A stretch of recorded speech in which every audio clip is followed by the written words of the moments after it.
Hello listeners and welcome to part 2 of the Jared Leto series. Jared Leto, American musician and actor. But between accusations of grooming, abusing and being a cult leader, Leto has also been taking people to court. And one of those people is here, talking with me today. For links to any of the information discussed within this interview, you can email me at cultvaultpodcast@gmail.com, or for ad-free early access to full-length interviews, you can find me at patreon.com/thecultvault. And now, here is Michael. So you said that it would make sense if Leto himself was part of like a death metal band, which often uses these types of themes within their music. I've talked a lot about the Satanic Panic on the show and talked a lot about how death metal bands and rock bands were perceived during the 80s when there was this mass hysteria. I was just wondering if, before we get into this next section, kind of going back to that age of 14, 15 years old, which is the age that I was, I think, when I would listen to 30 Seconds to Mars years and years ago. Definitely not my cup of tea now that I'm a lot older than that. There is this kind of, I know it's a title of one of their songs that we've mentioned, but there is really this do or die attitude at that age. I think for a lot of children around that age, a lot of teenagers, everything's very extreme. And sometimes when things go wrong in life, you feel like everything's gone wrong and everything's very dramatic and you feel things a lot more. So there's a lot of extreme emotion. So I guess when I would listen to those songs, I just took the extreme lyrics to match with the extreme emotions that you might feel at that time in your life, or if anybody's going through a difficult transitional period. I'd never really thought about it in a literal religious or spiritual way. I suppose that perhaps I thought that using lyrics like, heaven and hell was just kind of comparing it to the everyday and talking about how, we live this way, but we could be living this way. And that's very different to the discussion that we've had on email, and the intentions that you have come to believe are behind some of those lyrics. So it's kind of interesting to see the differences that of insight that we've had around the music itself, which is something that we could get into now if you're happy to do that. Yeah.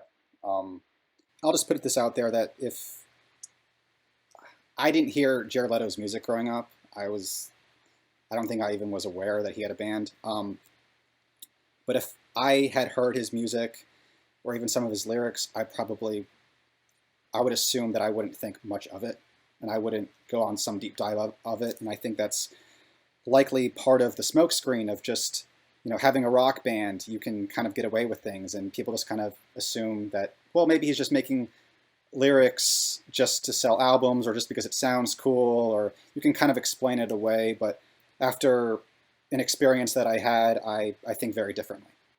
Yeah, so this was really interesting because I've never had this type of discussion before. So it was interesting, the conversation that we were having over email around transparency. And I just wanted to I wanted to be transparent with you, but I also wanted to make sure that I was being transparent to the listeners. So there have been instances on the show before. Everybody that listens will know that I am atheist. So there have been discussions on the show before where I have questioned the intentions of individuals who have been labelled cult leaders after they have talked about having similar spiritual experiences like the one that you've had that we're going to talk about next. And I just wanted to let people know that in terms of me and perhaps the question of hypocrisy, that all of the information that, Michael, you've provided to me, aside from what we're going to talk about next, is actually all traceable on the internet. It's all stuff that you've compiled and sent over to me that I've looked through. You're not just basing all of this stuff on the spiritual experience that you had that we're going to talk about next. So it's not my place to say what I think or feel about this, because as I said, I'm an atheist, but it's still really interesting, I think, from my point of view as somebody that doesn't really know for sure, to still speak to you about this and gain your perspectives. So a nice way to lead into that would be to ask you why you decided to look into Jared Leto as an individual in the first place. I'll just preface this by saying, before this all happened to me, Jared Leto was essentially just some background character like any other well-known celebrity might be. Whether it's Denzel Washington or Scarlett Johansson or Elon Musk or whatever. It's just like, there's just names that you know, and I didn't know much about Jared Leto at all.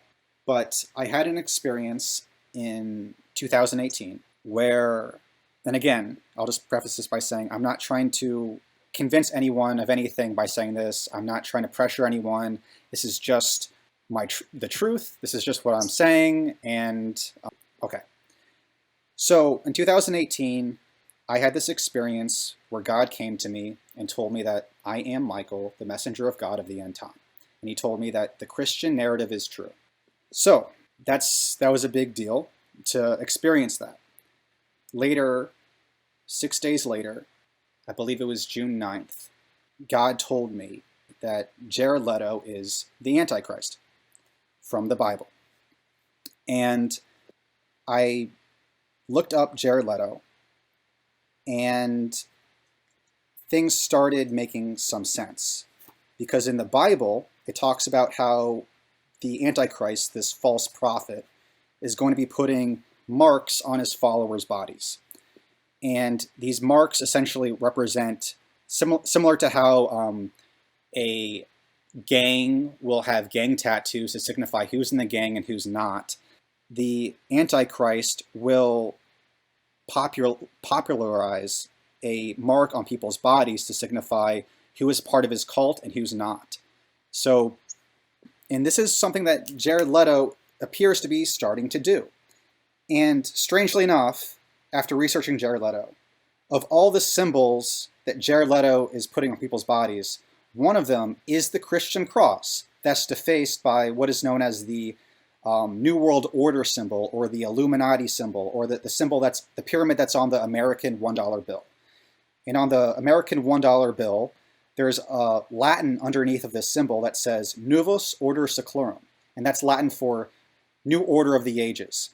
So after analyzing these symbols, it appears that Jared Leto is putting his own personal cult order, his satanic order, on top of God's Christian order. So if you put the symbology together, this new order on top of the Christian order, his like Illuminati symbol, his New World Order symbol on top of the Christian cross symbol. And people are getting this mark on their bodies. And as I was researching Jared Leto, I had no idea what his lyrics were, but then I've discovered that so many of them were about the end times. And if you had asked me if Jared Leto had a cult, I wouldn't know what to say. I wasn't aware that he had a cult when I had this experience. So when I discovered all of this information about, there's this one lyric that says, I believe the song is called The Great Wide Open. He says, I swear to God I'm the devil. And there's other references to him talking about him being the devil. And then there's also an interview where he discusses that the incarnation of Satan was born on earth already. So I started coming across this information, and it comes across as like just art or a joke throughout history. But as I also witnessed, he seems to be using sarcasm and jokes to say the truth, to plant little truths in people's minds, as if one day people will know the truth. So it's almost like he's telling it a little bit just to his cult fan base, just to like have them subconsciously comfortable with it. And then it appears like a lot of his music are almost like brainwashing techniques to make people feel comfortable and ready to have a holy war and to fight and to attack. And these are a lot of themes that are in his music. So then when I come across his merchandise. Like one T-shirt is "What would Jared do?" instead of "What would Jesus do?" It's like he's mocking God over and over and over again. But not any religion, just Christianity. Like, it's just Christianity. That's it.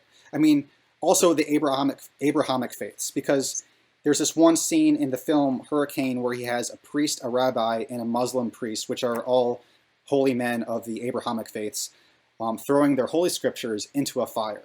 So it's like, it's just very odd that over many decades, Jared Leto has been so assertive into disrespecting Christianity and Jesus. So that was odd. And then something else that happened to me was I was walking down the sidewalk one day, and I noticed a man glaring at me from the other side of the street on the sidewalk. And I try not to look at this person because this person was, acting creepy, and I didn't want to like escalate the situation. But then I eventually turned to look at why this person just would not look away, and it was Jared Leto. He was staring at me. No way. Yeah, this is true. And it was as if he noticed me. And this is before I ever released any information about Jared Leto. This was before any of that. And so he was glaring at me as if he knew who I was, as if he already knew that I was somehow his undoing. It's like sometimes guys like start these weird staring matches, but nothing like that. What he did to me was way off the charts different than I've ever met an aggressive stranger on the street. But then like 3 women ran after him as if to talk to him, and they called him by name, Jared Leto. So it was definitely him. And then approximately 5 to 6 months later, he shows up at my workplace, and that was really, really bizarre. And the first time that he stared at me, it was as if God or Satan told him that Michael was across the street, and that he knew exactly what that meant. So he looked very scared and like he wanted to hurt me. And then when I continued to walk back to my home, a fire hydrant just burst open. It was like I felt like this weird pressure, and then just that it just happened. And then after God told me that Jared Leto was the Antichrist, this weird haunt happened, and in my home, and Jared Leto's music started playing on my phone without me even touching the phone, things like that.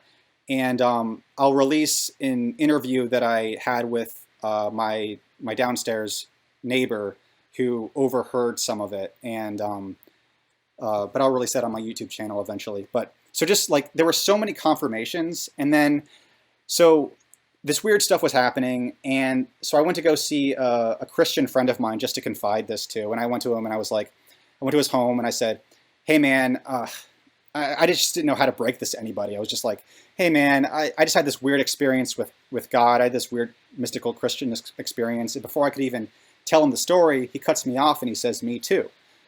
He told me that a year and a half ago, God came to him and told him that the messenger of God was going to come to him any day now. He said it was now a year and a half, and so this messenger was going to come any day now. And so there was just confirmation after confirmation. Telling the whole story would take hours, but this is just like an abbreviated version of it. So I became convinced that this was true. And so then I eventually wrote a book about my research. It's not a manifesto. It's not me telling people to hate Jared Leto. It's just me talking about my testimony and then providing the evidence as to why I believe that this is true. And then showing the history of Jared Leto and his life, and how he's lived his life fits the profile of the person prophesied in the Bible to appear at the end time, to deceive people and bring people towards Satan. So I wrote a book about this, and Jared Leto found out about it, and he filed a lawsuit against me, which is odd considering that many people on YouTube have called Jared Leto out on allegedly molesting people and molesting children, and having a cult and manipulating people. And these people have garnered millions of views. There are news articles that go back, as far as I know, to 2005 that talk about him hitting on really young girls or children and sexually assaulting people. And to my knowledge, I can't find him filing any lawsuits against any of them. It's almost as if he tried to use the tactic of, okay, if I just ignore it, like, I'll bring less attention to it. That seemed to be like the tactic. But with me, it seemed like it was more threatening than anything else. Even though that I'm not a very well-known person, me mentioning that I've had this testimony of him being Satan seemed to spark something in him that he didn't want anybody else to know about. So even though the rest of the book is just me stating what other people have said mostly, I'm not providing, it's not, there's no lies in here, it's not me making anything up.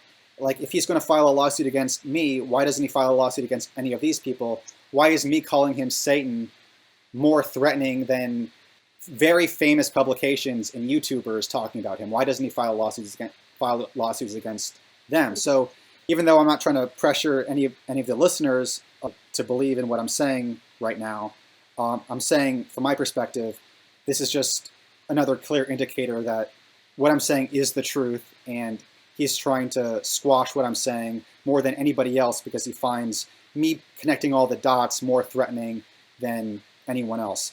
But something else that's very unusual is because some people criticize me by saying, well, if I ever convince anyone else that he's Satan, that could bring harm to him. And that's actually one of his accusations in the serving papers, that somehow this can incite violence towards him. But the hole in that argument is that he called a politician the Antichrist in 2016 publicly in front of millions of people on Twitter. He called Mitt Romney the Antichrist when he was running for president. So if he's making the argument that somehow what I'm doing is lawsuit worthy and should not be done, then why did he do it to Mitt Romney? So it's like there are these indicators as like every single argument that anyone can have of to try to justify why Jared Leto filed a lawsuit against me. It doesn't make sense. It doesn't add up on every single angle. Of course, as I said before, it's not my place to say, whether you have or haven't had these experiences. Of course, I'm skeptical. Sure. And I would find it really hard to believe somebody, but that's because of the way that the beliefs that I was brought up with, and the way that, your echo chamber has a lot of influence around how you develop. I believe in people, and I guess that, I've been on trips where people have gone into churches and lit candles, and I've stayed outside because I don't understand what it means to have faith, and I feel like it would be wrong for me to go into a church and light a candle when I don't understand what that means for people that do go and do that, as people that practice their own faith. So that's kind of where I stand with it. But of course, again, on top of that, it's also not my place to say that you're lying, to diminish your experiences, to take away from these things that you say have happened to you. In the same way that cult survivors come onto the show and tell me their stories, it's not my place to say whether they have or haven't had those experiences, but just to be a person that will listen to people talk about those experiences that they say they have had. So it was really, at first when you emailed me, I was thinking, wow, maybe he was a person that went to Mars Island. And then I was like, wow, that's really not how I was expecting you to tell me, that you came about this information with Jared Leto. But it's also interesting to look not only at the symbolism, the biblical symbolism within some of the music videos, with the burning of holy scriptures, of religious texts. Because again, to me, I'm like, yeah, do you know what? Religion has caused a lot of death in the world. It's caused a lot of war. Maybe he's trying to say that we'd be better off without religion. That would be my interpretation as somebody that, doesn't hold that faith. Perhaps there is a deeper meaning to it, or another meaning to it. But I also looked at Jared Leto during one of his Mars Island retreats, where he's wearing the white robes and he has the long black hair and he has the facial hair, and it felt to me like almost trying to depict what the Western world perceives is the image of Jesus Christ, and then has droves of followers all dressed in white follow him across the beaches of Croatia in what looks like very much cult-like fashion. And again, that might be him playing up to the statement that he made, yes, this is a cult, which I did also say could be a red flag, kind of hiding in plain sight type of thing. So that was my interpretation of him adopting that kind of visual representation. And then I was thinking about what you said around satanic symbolism, and thinking about, I was thinking about the Church of Satan, which was heavily based on the teachings of Aleister Crowley, who said that he heard from an ancient being called Awas about how we should behave in the world, and do what thou wilt shall be the whole of the law, is the quote that Aleister Crowley, one of the things that he's most famous for saying. And that's a lot of what the Church of Satan is based on, just living life how you want to live it. So I just wanted to kind of take that little segue to express to anybody listening that there is a big difference between Satanism and devil worshipping. Satanism is pretty much just kind of live your life how you want to live it. Devil worshipping is a lot more of where you would see like sacrificial rituals and a lot more darker stuff and a lot more darker practices, I think. So would you say that Jared Leto practices any religion or spirituality? Would you say that it would be one of those things? Yes, I believe that Jared Leto is trying to make people worship himself. I can explain the theology in more detail. From what I understand of the situation, from my spiritual experiences, that God brought an autonomous version of the devil into this world to help lead people towards sin, to divide people of righteousness from people who want to live lawlessly. And this is the method that is required to create world peace, in a sense, is that, it's one thing to try to help people find the light and become good people, to treat people well, but some people just won't do that. Some people are just going to be selfish, and they're going to make up every single excuse they can to just do bad things. And people who want to live in a world of peace and love, where we all care about each other, we understand that there needs to be laws so we all treat each other well, and hopefully one day we don't even need to think about having laws because we just inherently know how to treat each other the right way. But this leadership is required by God to form this world, and God has brought Jesus Christ into this world to be that leader, to be that representation. It's kind of like if when we were kids, when we played dodgeball, there might be like two team captains where the team captains can pick who's on their team. It's kind of the reverse situation. If we pick which team we want to be on, depending on what we want to do. Do we want to raise our standards of our own morals and become a better person and understand that we want to be led by God towards a better world, or do we just want to be complacent with whatever selfish desires we want and make excuses to stay put? And as I see it, this individual will rise in the world to become a global leader, and people who want to submit to this person and join his cult and take the mark of the beast will be judged as someone who chose evil over the pursuit of becoming good. That's my understanding of it. So with that, to answer your question in full, Jared Leto inherently wants people to worship him. He wants to be the center of the attention. As I see it, he's trying to create a base cult for people to speak good of him. So when later on, when he is presented with a situation where he can take massive amount of power in the world, he already has a fan base that can already convince people, like, no, he's good. No, he's amazing. Jared Leto is the best. Kind of like how Christians preach Jesus Christ for being the Savior, there's the opposing preachers for the opposing side. That's how I see it. And I do want to clarify that I didn't even believe in Christianity at the time, like just before I had the spiritual experience. I was actually majorly skeptical of Christianity, as I was with all religions. And I did grow up Catholic, but in my teenage years and in my 20s, I believed that I just wanted to know what truth was, and I didn't want anyone else's outside influence or whatever their alleged spiritual experiences to convince me of what the truth is. If there was a God out there, or gods, or whatever the truth is, I wanted to be presented with the evidence myself, and I believe that if there was a good God out there, that a good God would understand that I'm trying to take a measured stance on this. And then when this situation happened to me, I was convinced. And later on, when I reread the Bible after I had this spiritual experience, it does say in the book of Daniel, Daniel 12:1, that an individual named Michael will appear for God's children at the end time. And that's who God said I was. And so a lot of things were just adding up. And then, so I was convinced of this. And I understand that other people have, like yourself, have not had my experiences. And perhaps if you were a fly on the wall, you would be like, okay, this guy's totally telling the truth. This all actually did happen exactly how he's saying it.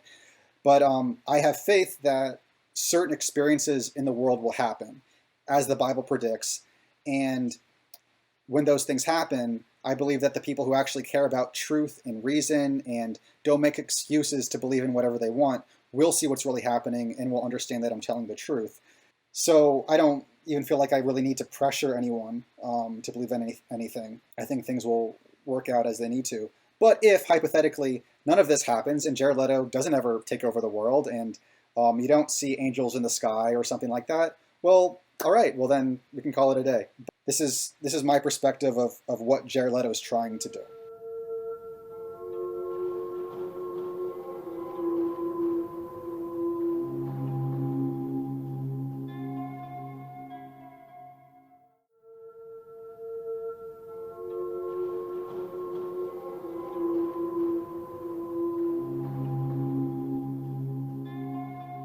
That experience aside, and your spirituality aside, this is something we spoke a lot about in our emails as well.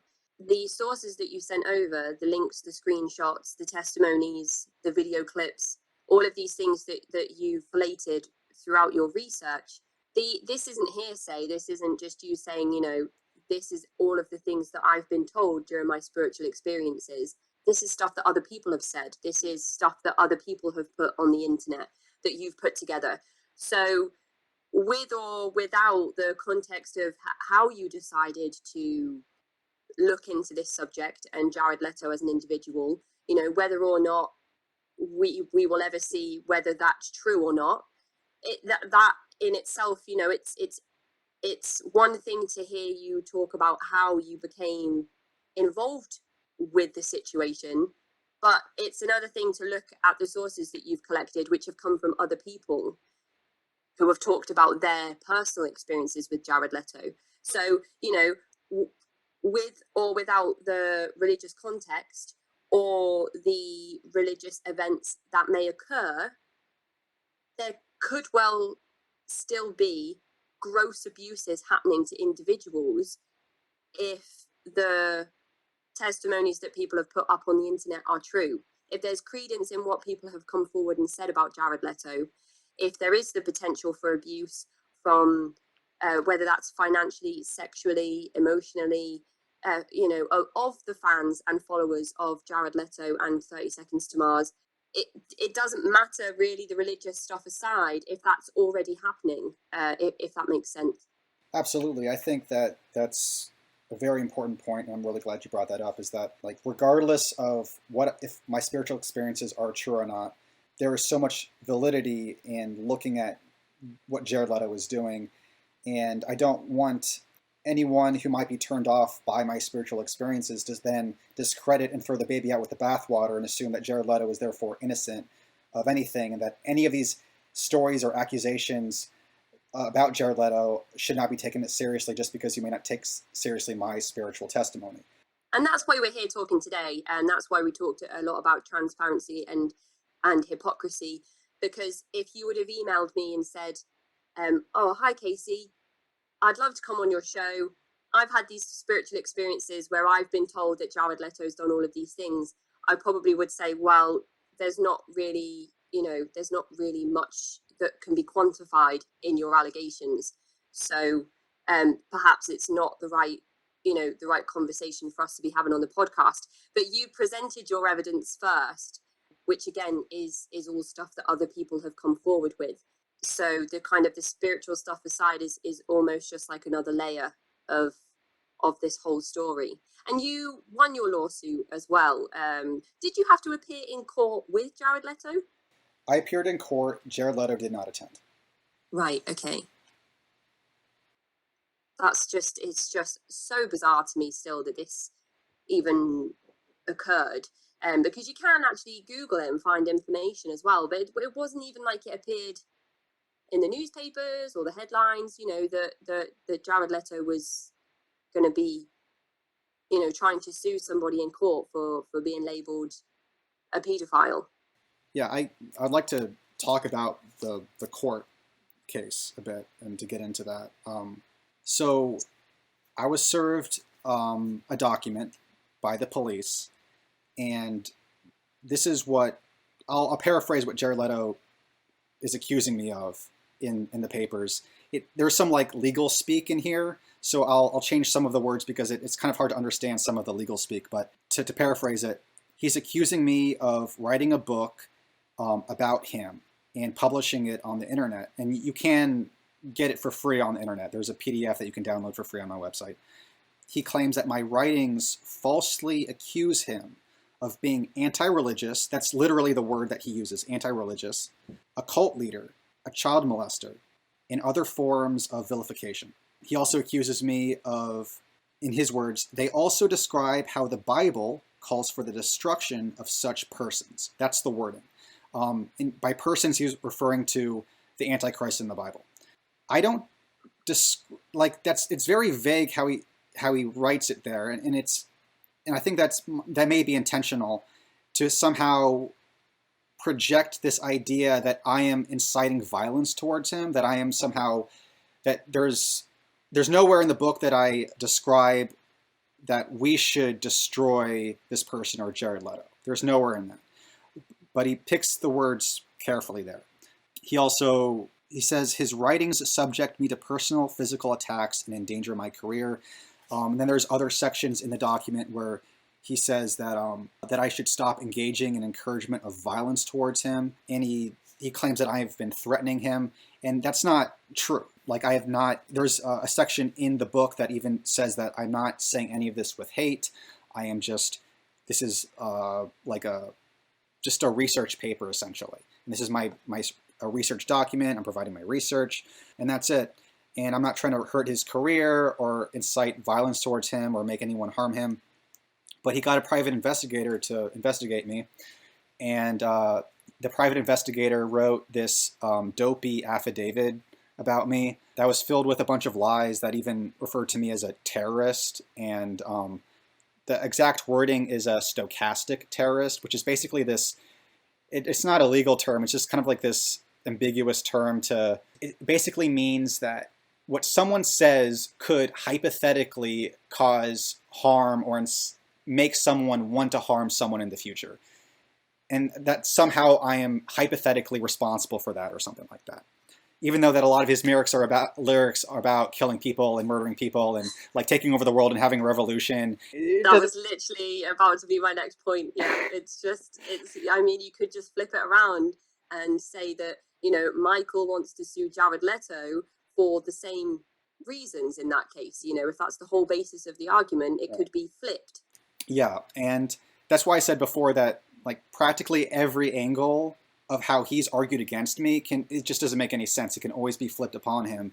And this is one of the reasons why he lost so miserably. So to describe the lawsuit, some people may assume that it was a defamation lawsuit, but it wasn't. Defamation lawsuits are about trying to stop someone from slandering you or lying about you, making false accusations or something like that. But he filed this in the state of California. And just to help people understand that it's very difficult to win a defamation lawsuit in the state of California because there's so many celebrities that live there. And so from what I've understood and what I've been told, that there's almost no point in filing a defamation lawsuit.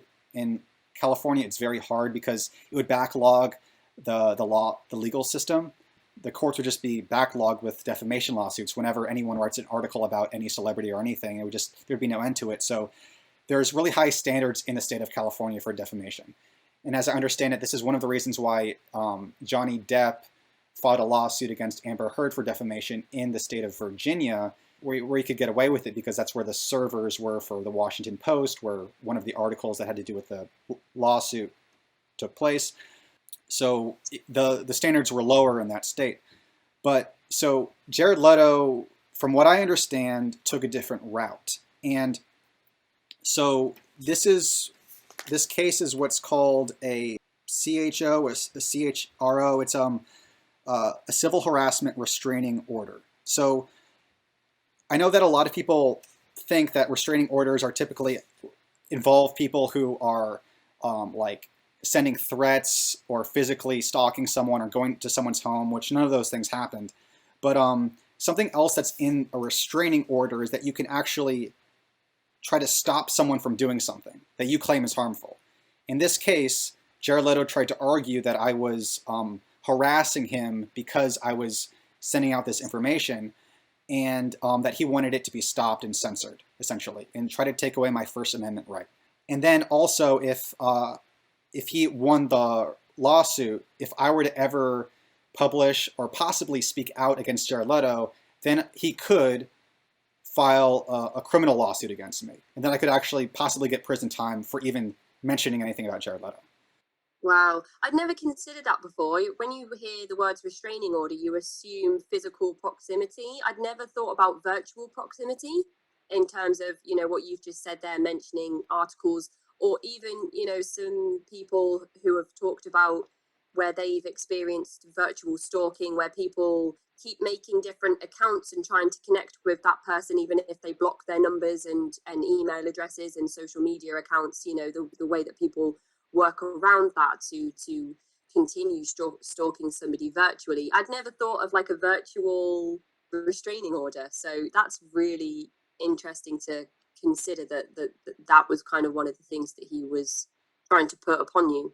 Yeah, I mean, he was really stretching it by trying to make this case. And this is one of the reasons why I lost. Like, I argued that I have not ever tried to contact Jared Leto. I've never sent him a message or threatening messages. I haven't gone out of my way to try to meet him in person or harass him. I haven't sent any threats or anything to his family. I don't have any desire to. Like, it's just, he didn't have a case. He didn't have evidence to provide that I was actually harassing him, especially by legal definition. And what also occurred to me while you were talking was his private investigator was actually doing that with me on social media. He created this like fake account to like watch me on social media. I found out about it. I blocked him, and then he just came up with another account to look at me. So it's interesting how like whatever he's trying to accuse me of, he's doing it too. It just, and again, like from my perspective, it's like the devil is a hypocrite. The devil lies, and it's like I could see this coming and this behavior coming from a mile away. But what eventually happened was I had a anti-slap motion filed. And for people who are not familiar what that is, an anti-slap motion is a certain motion in court to argue that the trial is illegitimate. So a slap is a type of trial, and it's an acronym for a strategic lawsuit against public participation. So what that is when someone, like a whistleblower, for an example, speaks out against someone, and it's perfectly fine, it's legal, if the person who is being spoken about or the organization wants to silence this person, they may try to intimidate this person by filing a lawsuit against that person. And so this might prevent the person from wanting to speak out anymore. They might just say, all right, I'm backing off. Or if you go to court with someone who has a lot of money, like a celebrity, in this case, Jared Leto, or in some cases, businesses or organizations who can throw all the money they want into a lawsuit, the person who they're filing a lawsuit against may not be able to pay those legal fees. So at the risk of financial ruin, it may cause some people to not even want to go through with a lawsuit. So this is it's a dirty move. And so I had an anti-slap motion filed, which argued that this whole lawsuit does not even qualify or doesn't deserve a trial because this is essentially phony. This is an intimidation tactic, and that was granted in court. And the judge, and what ultimately happened was Jared Leto's attorney knew he lost. Like if this was a chess game, he knew that that in 5 moves he was going to lose, and he didn't want this on his record as being an attorney, and he also was trying to have Jared Leto not get any more publicity of officially like on the legal documents, like going to trial and losing the case. So Jared Leto and the attorney collectively decided to dismiss the trial just like minutes before the trial. Like, so this was a way to try to make you all not see the truth of how illegitimate this was. What's interesting is that after the lawsuit, the lawyer was walking with me. Jared Leto's lawyer was walking with me. And he even said, "Stochastic terrorist," like he was just making a joke of it. Like it was as if he knew that his whole arguments and this whole lawsuit was phony or something. He was just like, it was just a job to him or something. And that was just very interesting to me, that even the opposition just knew that this was nothing. And it was very clear that the Jared Leto's private investigator who wrote this affidavit was just trying to pressure the judge and do fear-mongering with the judge to try to make me look like this supervillain. So you can actually read the affidavit online, and I'll try to even put as many legal documents as necessary on my website that people can see for free. I think you have to pay a fee on the court website. There were also a couple of news outlets, media outlets that published about the court case on their websites as well, which I thought was quite interesting. Just smaller kind of independent news reporting websites. And I thought that it was interesting that it was the smaller independent ones that were picking up on that and not the bigger news outlets, because it's a pretty big deal, Jared Leto taking, some random guy off the internet to court. Yeah, it's bizarre. It might be because certain news outlets have Jared Leto's back, or they've done interviews with him before. I mean, Jared Leto knows a lot of people. He knows a lot of celebrities, and then maybe those news outlets are maybe friends with some of those friends of his. It's a network, perhaps. And I mean, I can't speak too much on the motives as to why this didn't blow up. I'm sure that some news outlets may have had the opportunity to write something about it and opted not to.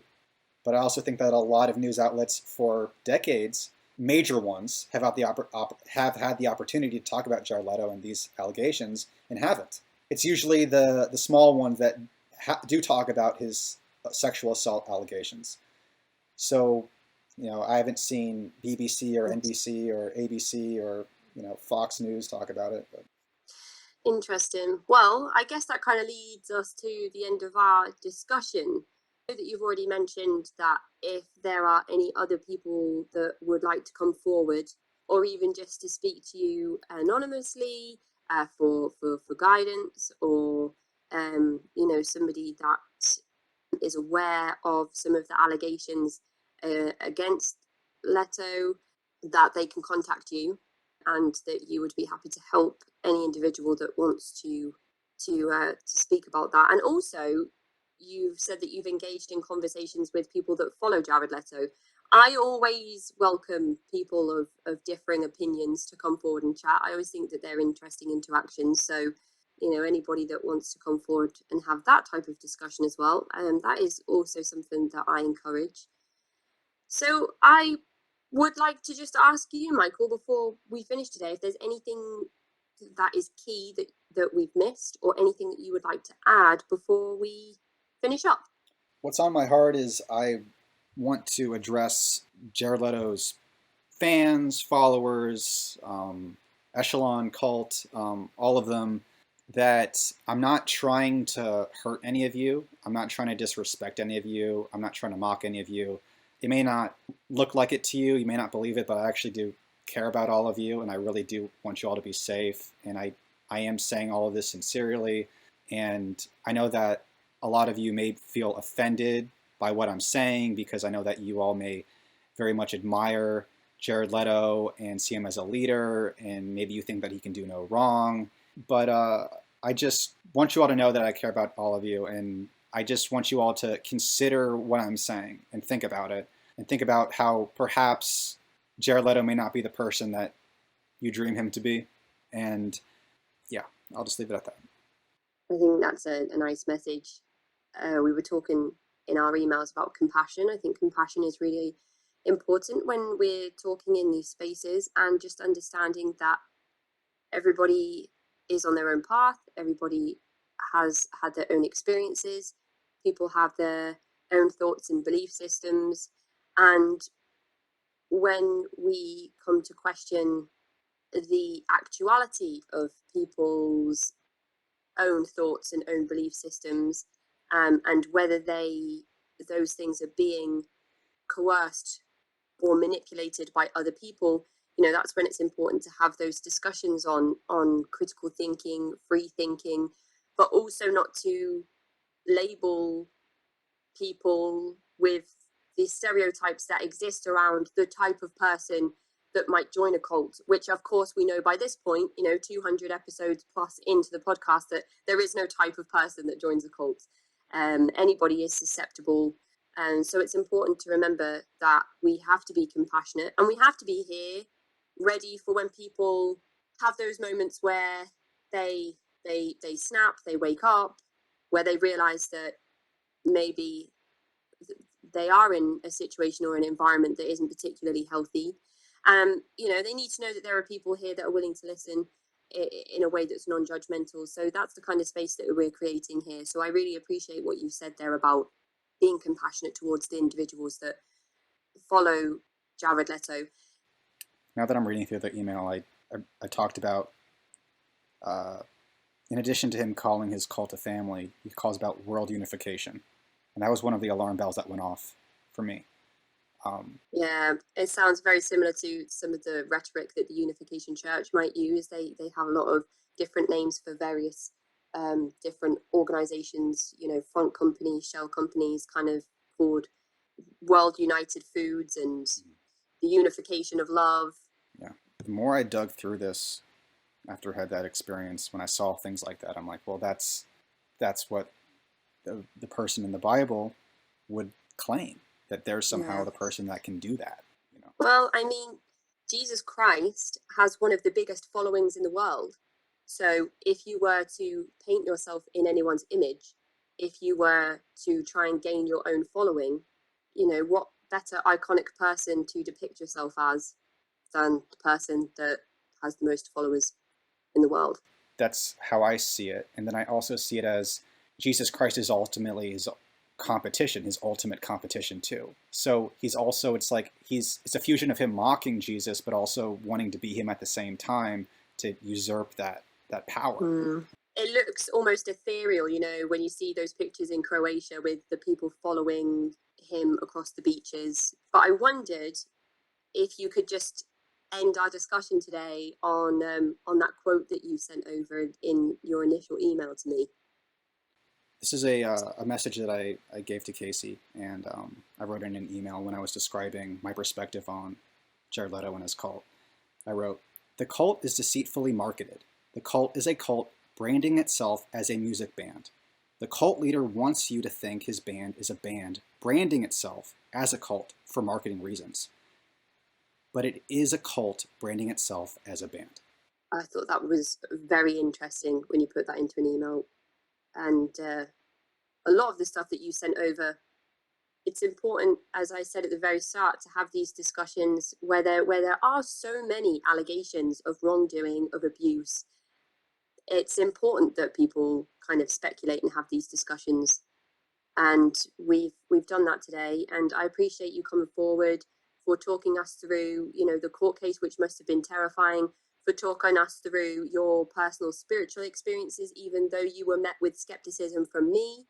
And, you've acknowledged that you might be met with skepticism from listeners or people that you encounter when you talk about the experiences that you've had. I think that's important to mention. Thank you for being open and honest with us, for collating this research that we can provide to the listeners, and for going forward in creating the website to put the information that you found in a place where people can access it, even after the intimidation tactics that you've been subjected to. So I wonder if there'll be an update episode that we can do at some point. We'll have to wait and see. Perhaps there'll be a lot more of Michael on other podcasts and other various media outlets if any of these allegations are ever substantiated, because then I'm sure people would be really, really interested in what you've got to say, Michael, and all of the evidence that you have to share with people. So thank you so much for your time today, for coming and chatting with us, and for opening yourself up to anyone else that would like to come forward to speak out about their experiences with Jared Leto. Thank you so much for having me. Take care, Michael. Enjoy the rest of your day. You too. Thank you. Thank you. Bye. That is the end of part 2 of the Jared Leto series. If you would like to get in touch with me, you can find me at cultvaultpodcast@gmail.com or follow me on Twitter and Instagram at cultvaultpod. I'm your speaker, Casey, host of the Cult Vault podcast.